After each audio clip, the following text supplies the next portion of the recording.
good morning, good afternoon, good evening. You're listening to the Thai Expat Daily Show. I'm your host Kieran Mack and thanks for tuning in. Don't forget to like this video if you're watching us on YouTube and please do subscribe. We're also available on Apple Podcasts, Spotify, Amazon Music and a host of other podcast players. Now that that's all done, let's jump into today's show.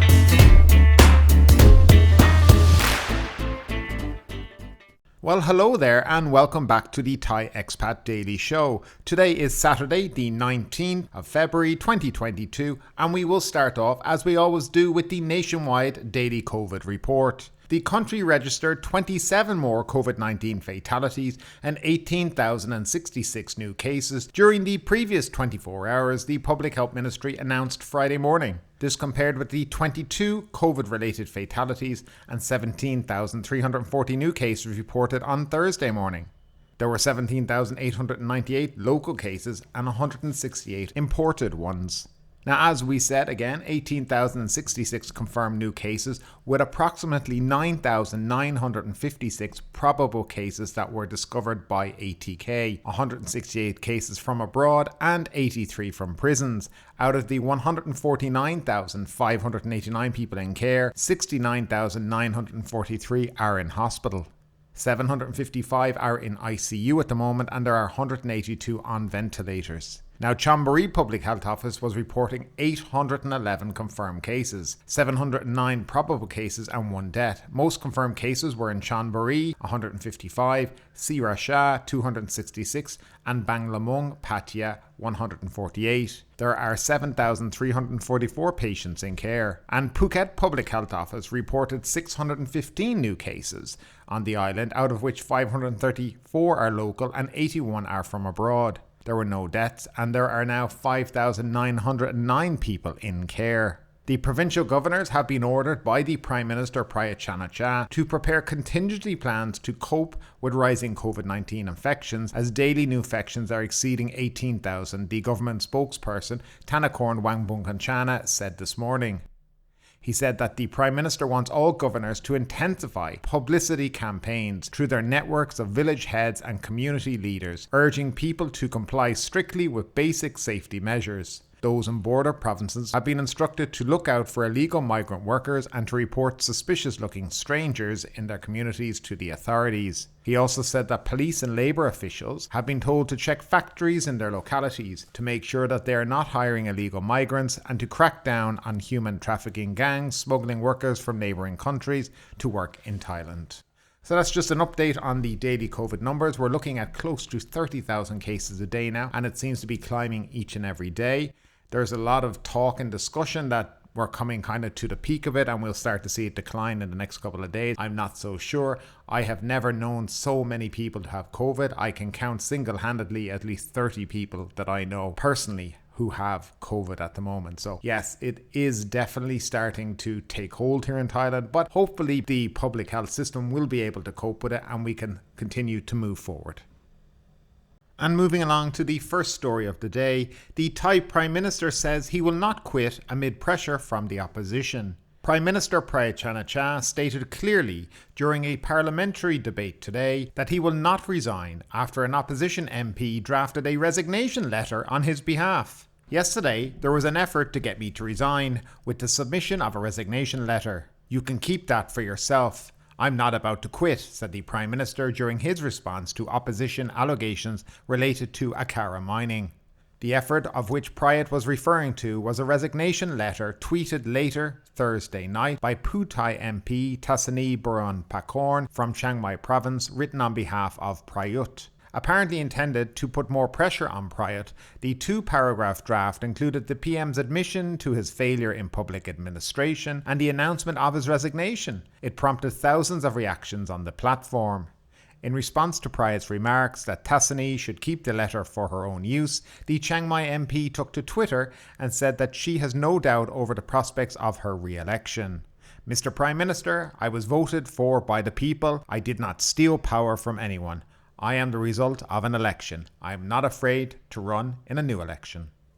And next up, diesel price cut takes effect. The reduction in the excise tax on diesel took effect on Friday, resulting in the pump price falling by 2 baht per litre. Government House announced that the Royal Gazette on Thursday published the new rate of excise tax on diesel, which would run until May 20th. The rate is temporarily reduced by 3 baht per litre in accordance with the Cabinet's resolution earlier this week to ease the impact of high energy prices on the cost of transport and consumer goods. The tax cut took effect on Friday when the retail diesel price dropped by 2 baht per litre to 27.94 baht a litre in Bangkok and its vicinity. The Energy Ministry collected the remaining 1 baht per litre to add to the State Oil Fund, which could therefore continue to subsidise oil prices until May 31st instead of March 31st, Government House said. The tax reduction follows a long-running campaign by truckers for a reduction in the cost of fuel. They want the diesel price lowered to 25 baht a litre. And moving straight along and back to the wealthy foreigners that the government are trying to lure to Thailand. The elite card is to lure wealthy investors with work visas. Thailand plans to use a newly introduced Thailand Elite Card program offering a work permit to lure investment from international professionals. Yuttasak Supasorn, the Tourism Authority of Thailand Governor and the Chairman of the Board of Directors at Thailand Privilege Card, the operator of Thailand Elite Card, said the Royal Gazette published on January 6th privileges for card holders in the Flexible Plus program, including changing the privilege entry visa to a non-B visa and a 5-year work permit. Cardholders receive these privileges if they apply for one of 3 types of cards worth 1 or 2 million baht and invest at least $1 million in either real estate, a limited company, or a public company or the stock exchange. He said the 10-year visa may resemble a similar scheme calling long-term residence (LTR) that the Cabinet approved last month.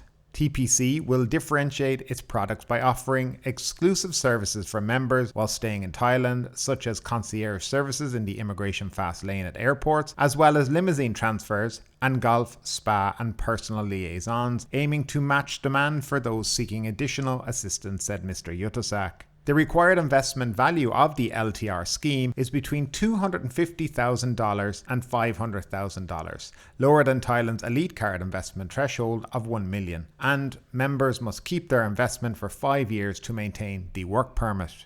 The target market could be different as LTR may be attractive for business-oriented individuals, while elite cards will focus on so-called pleasure visitors, who combine leisure and business purposes, he said.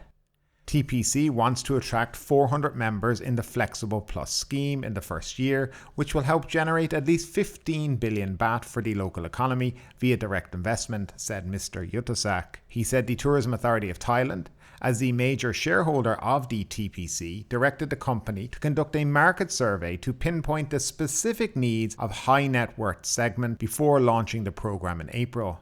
In fiscal 2021, TPC recorded a net profit of 238 million baht, its first time ever posting a profit after incurring losses since its establishment in 2003. This year, the company hopes to add 4,400 new members, up from 3,280 in 2021. We have to maintain a profit in the long run, which is still a challenge, said Mr. Yuttasak. The profit gained last year was partly driven by lower service costs as members could not visit Thailand due to travel restrictions. The number of active members was only 300 per month, down from 3,000 in the pre-COVID period. And moving along to the featured story of the day, the government needs to lift all COVID curbs. Various tourism business operators in the south and east, as well as the Thai Hotels Association, are calling on the government to fully reopen the country to international tourists by lifting all remaining COVID-19 restrictions from next month. In an open letter addressed to the Prime Minister Prayut Chan-o-cha and other officials dated Wednesday, the group said the government should declare COVID-19 an endemic and lift all restrictions, including the Thailand Pass and post-arrival COVID testing requirements for international tourists. Several countries, including Sweden, Denmark, Norway and the United Kingdom, have already declared the spread of COVID-19 as endemic and cancelled almost all their coronavirus curbs, the letter said. Thailand needs to further relax COVID-19 restrictions for tourists now, or else it may lose the ability to compete with other nations, the group said in the letter, referring to key competitors in the global tourism market such as Vietnam and Japan. In this region, the Philippines, for instance, on February 10th, cancelled post-arrival COVID-19 tests previously imposed on international visitors, it said. Moreover, April will be an important month for Thailand tourism industry, as Western tourists usually like to travel to the kingdom during the Easter holidays, while Songkran normally attracts a huge number of foreign visitors, it said. The letter calls on the government to cancel its policy to conduct repeated RT-PCR tests on foreign tourists during the first and fifth days of their stays in the country. On February 1st, the Centre for COVID-19 Situation Administration, that's the CCSA, began relaxing the country's COVID-19 restrictions for visitors arriving under the Test and Go scheme by lifting the mandatory quarantine period and shifting to the tests. However, to enter Thailand under this scheme, tourists must book a hotel room for their 5th day testing ahead of their travel. According to the Tourism Association, the number of COVID-19 infections found during the second RT-PCR test was lower when compared with infections found among the local population. Citing figures compiled in Phuket from February 1st to Sunday, these associations said the infection rate among post-arrival tests was 2.17%, while the rate of infections found in second tests on the 5th day was 3.56%. Still, these infected tourists have apparently not caused any burden on the country's healthcare system, as their infection rate is very close to that of the common flu, they said in the letter. All foreign tourists who tested positive for COVID-19 either showed mild or no symptoms, according to the letter. Quarantine for an infected tourist should also be shortened from 10 to only 5 days, while those identified at high risk of contracting disease should be exempt if cleared of infection in the first test, said the groups. Well, as we discussed over the last week or two, there has been a very big silence from the hotel industry and the airline industry about this, and everybody's been kind of saying nothing and keeping quiet. And finally now they are starting to speak, and they're starting to call for the restrictions to be cancelled. In actual fact, there's about 3 to 4 stories today in relation to that. It is a sign that things are not going well under this test and go scheme, and I think it's very evident at this moment in time. Another story that appeared was that the Minister of Public Health, Anutin Charnvirakul, he had a meeting with Tony Fernandez, the CEO and the founder-owner of AirAsia, who has called for the second test to be scrapped, and he said he's passed this information on to the disease control for consideration. So yes, there seems to be pressure coming on the government now to start scrapping this whole Thailand Pass test and go and start to reopen the country, as is many other countries in the world what they're doing. So yes, there is a push towards it. As I've said continuously on this show, in order for tourism to start to recover, the economy start to recover, people to start to have a few baht in their pocket, the country does need to reopen, because what's coming in right now is just not enough to keep people working and having a living. And it's just not there.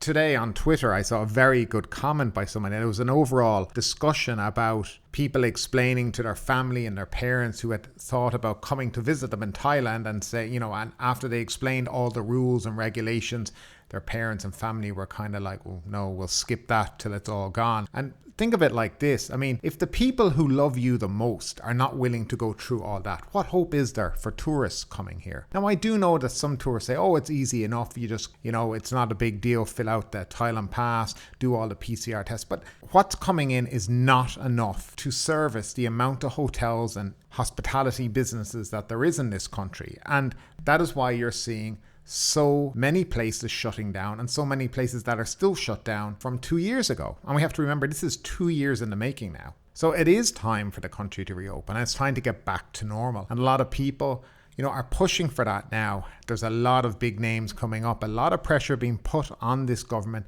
to get things open and get people in this country spending money so that Thai people can start to earn a living, and a good living at that.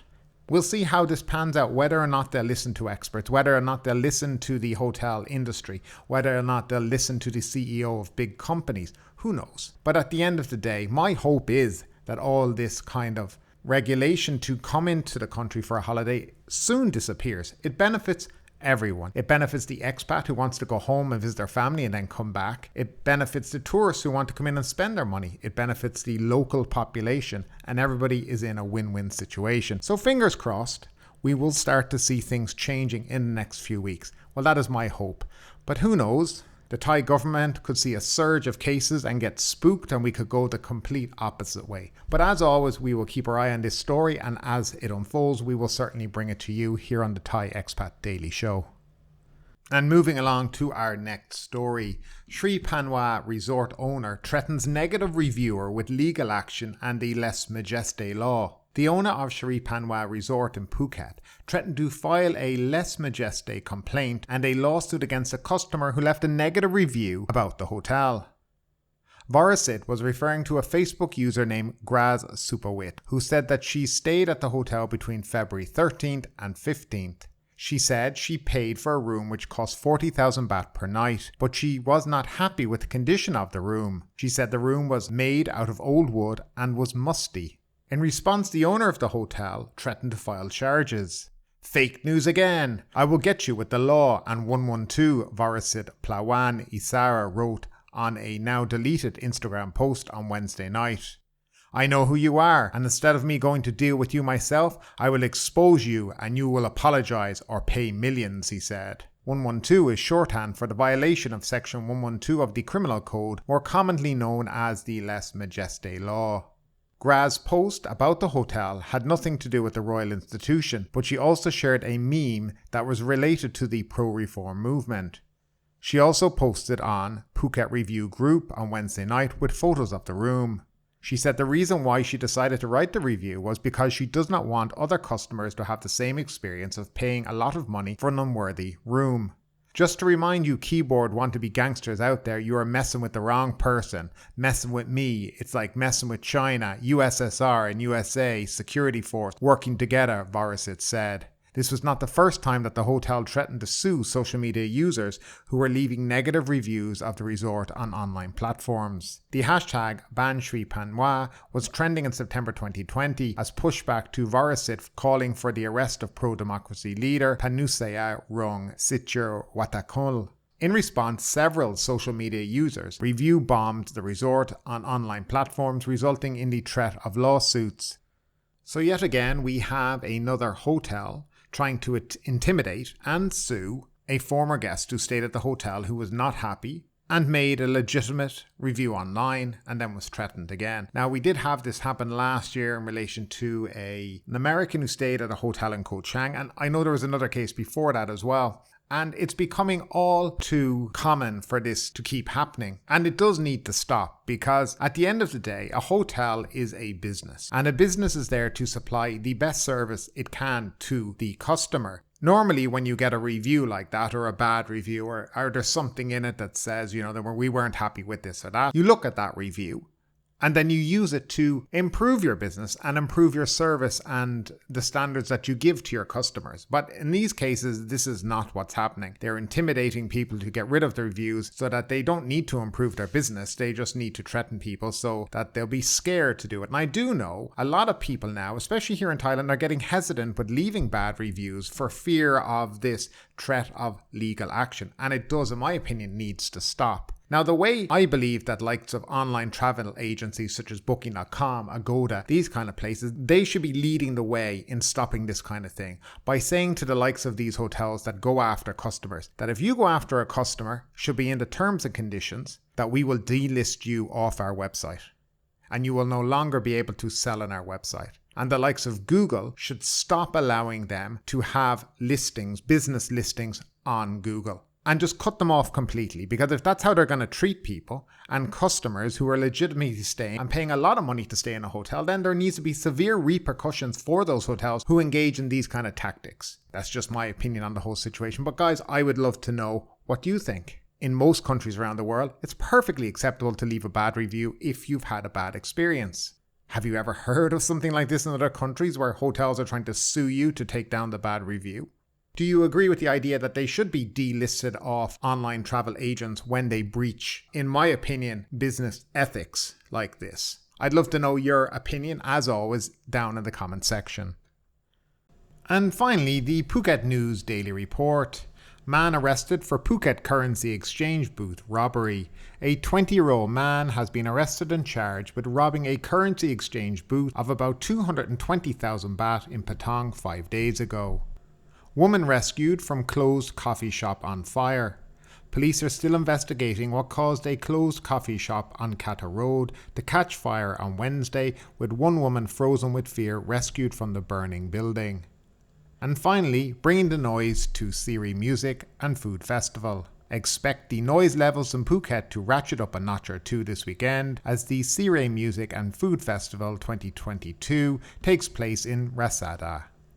But ultimately, with this story or anything else that stood out to you today, I'd love to know your thoughts in the comments down below. Because yes, this is a news show, but it's also a conversation. Now keep that conversation going, make sure you like this video, subscribe to the channel, share the video, and do all the good stuff that does help that YouTube algorithm. But ultimately, my name is Kieran Mack, you've been listening to the Thai Expat Daily Show, and we will see you next time.